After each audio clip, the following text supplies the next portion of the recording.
right catch. Jones spinning in the lane, hanging and hitting. Nice English to put off the window there for Shawndre Jones.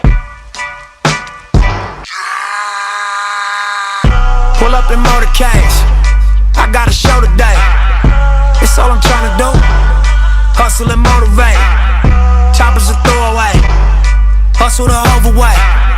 That's why they follow me.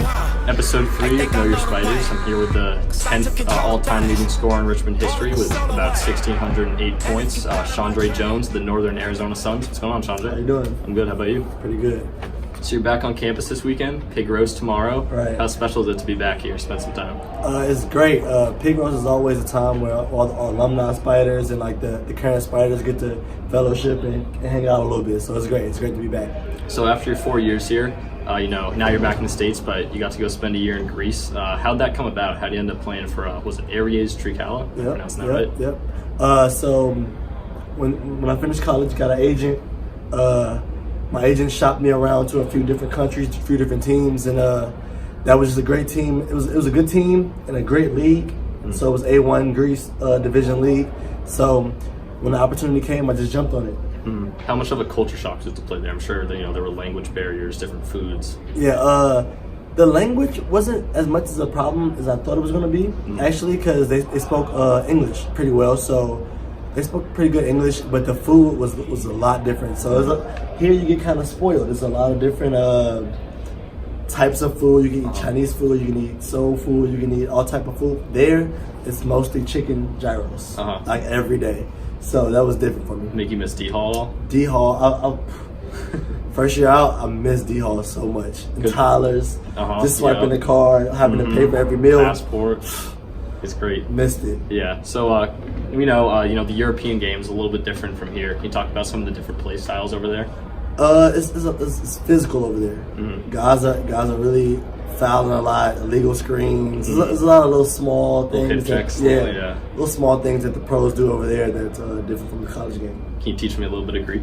The words I know are quite. Oh, not. Yeah. Keep them on camera. Yeah. I got you off camera. Okay. Yeah.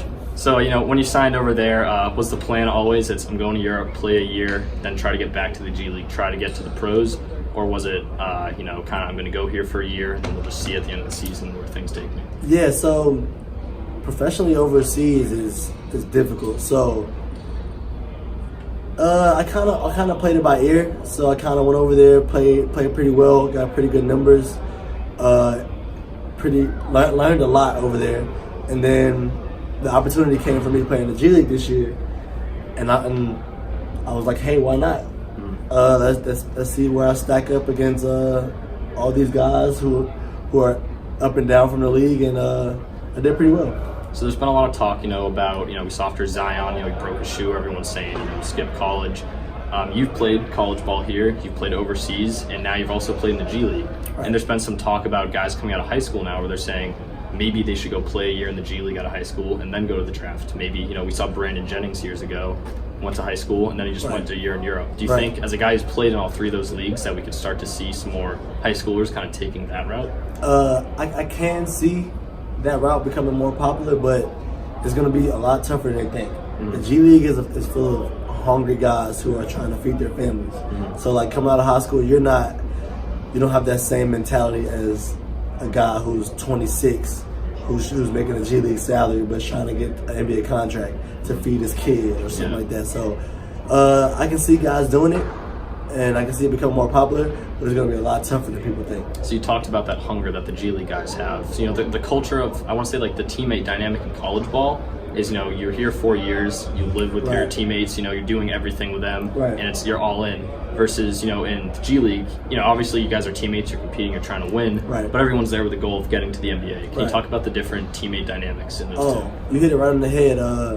When you're in college, your teammates are your roommates, your brothers, you know their families, their families know you love them. When you're a professional, it's strictly business. Of course you have good relationships and you meet people and you keep those relationships, but it's more of a business aspect. It is more of a dog-eat-dog world up there. So with Northern Arizona this year, I saw you got about 17 points a game there, but 7 points a game in 17 minutes. But one stat that jumped out is we were talking a lot off camera about the passing, 4.5 assists per game in 17 minutes of action. Here at Richmond, even in years where you're averaging 30 plus minutes, you never broke 3.9 assists. Can you talk about your development as a passer a little bit? I would attribute that to just maturity and different types of offenses. In our offense, we had guys like me and TJ who could pass the ball and give people assists. So together, we probably averaged around like 8, 9. Yeah. So that's more of what it is. It's more of I had the ball in my hands a lot in the G League. Yeah. And here I kind of everybody touched it. Everybody had the ball equal amount. So that's what more of what I would get that to. So there's one play here actually I want to show you. I have pulled up. You were playing the South Bay Lakers. Right. 13 points, 14 assists. Right. And you had a 2-on-1 in the transition on the fast break. And Right. I just want you to take me through this play. You had a ridiculous behind the back pass here. Right. So, once the ball came off the rim, I immediately took off. And then once I caught it, I saw my teammate coming, trailing me, Peter Jock, a great shooter from Iowa. He was coming down the other side of the lane. And like I told you off camera, my wrist wasn't quite healthy at the time. Yeah. So I didn't really want to shoot at all that game. So once I seen him, I used the left hand and I just went behind the back, and it ended up being the perfect pass for his layup. So what are you thinking? Like, we're talking about how competitive and everyone's trying to get to the next level. If you miss a behind the back pass, what are you thinking? What the coach is going to say? That's sailed out of bounds. So it's a high risk, high risk, low reward type of play. But I mean, at this point, the fans come see us play and they want a show. Yeah. So I just try my best to give them a good performance every night. We're going to be seeing more highlights like that next year? Oh, 100%. For sure. 100%. So since you've gone pro, have you been able to keep up the Spider basketball here? Yeah, I have. I'm still very in tune with what's going on.